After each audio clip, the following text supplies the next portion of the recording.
Landscape of the soul के passage number 5 में writer हमें कहना चाहते हैं कि a classical Chinese landscape is not meant to reproduce an actual view. बिल्कुल वास्तव में जो होता है एक्चुअल व्यू जो है वो एशिया की या चाइना की जो क्लासिकल है, जो पुरानी लैंडस्केप है, उसका अर्थ ये सब प्रोड्यूस करने का नहीं होता। As would a western figurative painting, जैसा कि एक वेस्ट की पेंटिंग का होता है। तो एक तरह से यहाँ पूर्व ईस्ट और पश्चिम वेस्ट के दो अलग अलग दृष्टिकोणों की चर्चा इस कहानी के माध्यम से की गई है। Whereas the European painter wants you to borrow his eye. European painter तो ऐसे प्रतीत होता है मानो आपसे चाहता हो कि आप उसकी आंखों से ही देखो। जो उसने सुंदर मक्खी का चित्र बनाया था, अगर आप एक पेंटर की आंखों से देखोगे तो ही पहचान पाओगे, अन्यथा आपको भ्रम हो जाएगा, धोखा हो जाएगा। And look at a particular landscape, और आप एक विशेष पर्टिकुलर स्थान पर ही देखो। एग्जैक्टली एज ही सा इट, जैसे कि उसने देखा। फ्रॉम अ स्पेसिफिक एंगल, एक उसी एंगल से आपको देखना पड़ेगा। The Chinese painter does not choose a single view, लेकिन चाइनीज पेंटर ने एक व्यू इसमें चूज नहीं किया है। His landscape is not a real one and you can enter it from any point, और आप इसमें कहीं से कुछ भी देख सकते हो। देन ट्रैवल इन इट, फिर इसमें घूम भी सकते हो।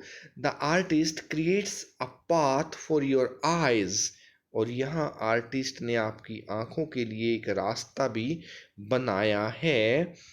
To travel up and down then back again, आप ऊपर जा सकते हैं, यात्रा कर सकते हैं, नीचे जा सकते हैं, फिर से बैक आ सकते हैं।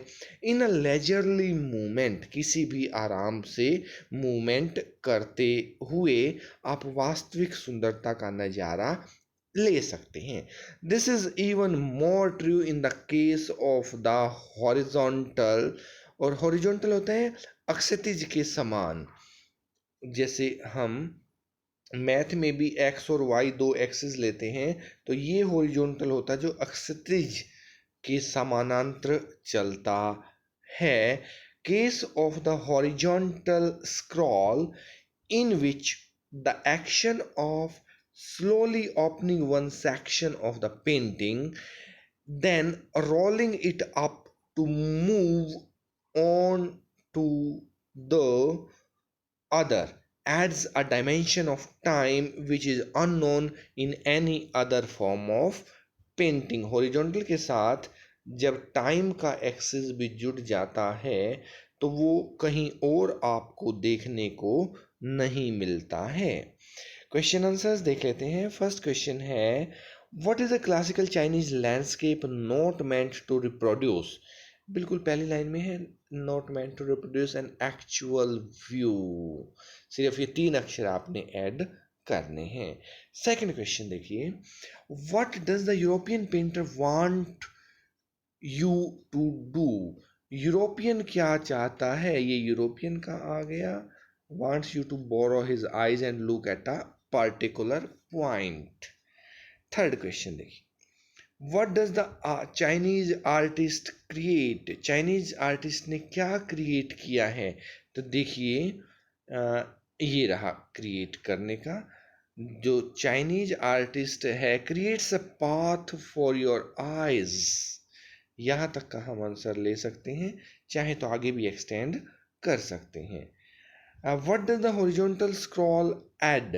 अब ये देखिए हॉरिजॉन्टल जो स्क्रॉल है, ये रहा हॉरिजॉन्टल स्क्रॉल, इसने क्या किया है, ये रहा स्लोली ओपनिंग वन सेक्शन, इसने क्या किया है? आप सिंपल आंसर यहाँ से ले सकते हैं कि द हॉरिजॉन्टल स्क्रॉल, डज का यहाँ एस लग जाएगा, adds a dimension of time.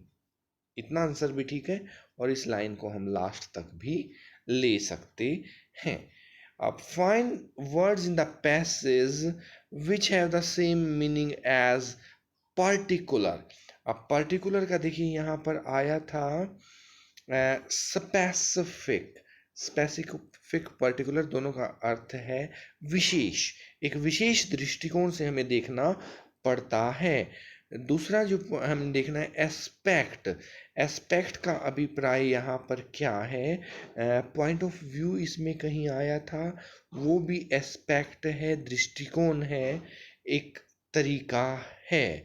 तो उसके हिसाब से भी हम इन वर्ड्स के मीनिंग ढूंढ सकते हैं।